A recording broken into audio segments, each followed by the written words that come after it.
ಅನ್ನೊಂದು ಶೆಫ್ ಕಾರ್ಯಕ್ರಮಕ್ಕೆ ಸ್ವಾಗತ.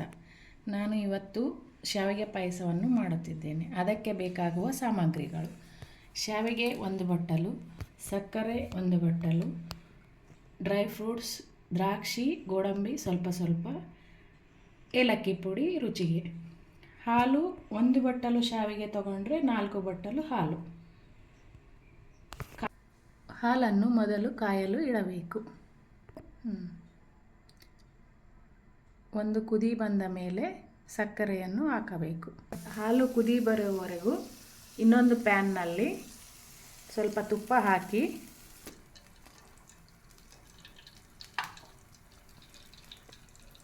ತುಪ್ಪವನ್ನು ಹಾಕಿ ಡ್ರೈ ಫ್ರೂಟ್ಸನ್ನು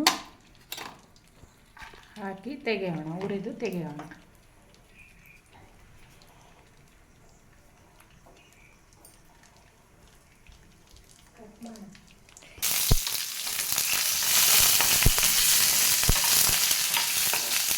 ಡ್ರೈ ಫ್ರೂಟ್ಸನ್ನು ಬಿಸಿ ಮಾಡಿ ಒಂದು ಬೌಲಲ್ಲಿ ತೆಗೆಯೋಣ.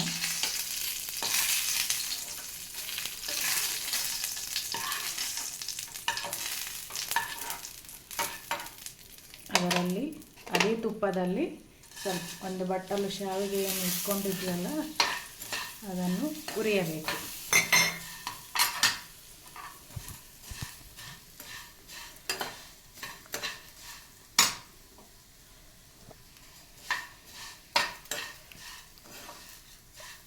ಸ್ವಲ್ಪ ಬ್ರೌನಿಷ್ ಆಗಿ ಬರೋವರೆಗೂ ಹುರಿದು. ಹಾಲು ಕುದೀತಾ ಇದೆ, ಇದರಲ್ಲಿ ಸಕ್ಕರೆಯನ್ನು ಆ್ಯಡ್ ಮಾಡೋಣ.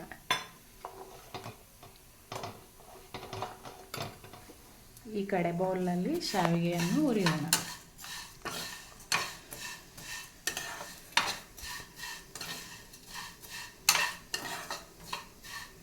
ನೋಡ್ತಾ ಇದ್ದೀರಲ್ಲ, ಕೆಂಪಾಗ್ತಾ ಇದೆ ಶಾವಿಗೆ.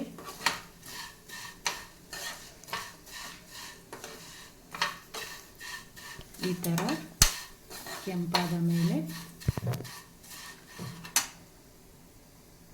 ಸ್ಟವನ್ನು ಆಫ್ ಮಾಡೋಣ.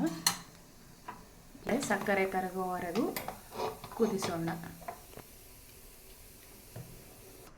ಸಕ್ಕರೆ ಕರಗಿದೆ, ಶಾವಿಗೆಯನ್ನು ಆ್ಯಡ್ ಮಾಡೋಣ.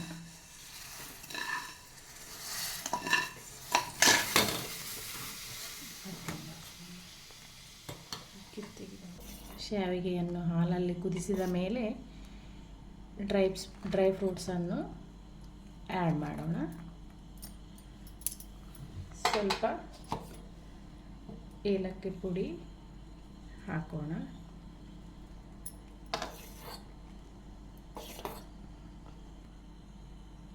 ಈಗ ರುಚಿಯಾದ ಶಾವಿಗೆ ಪಾಯಸ ರೆಡಿ.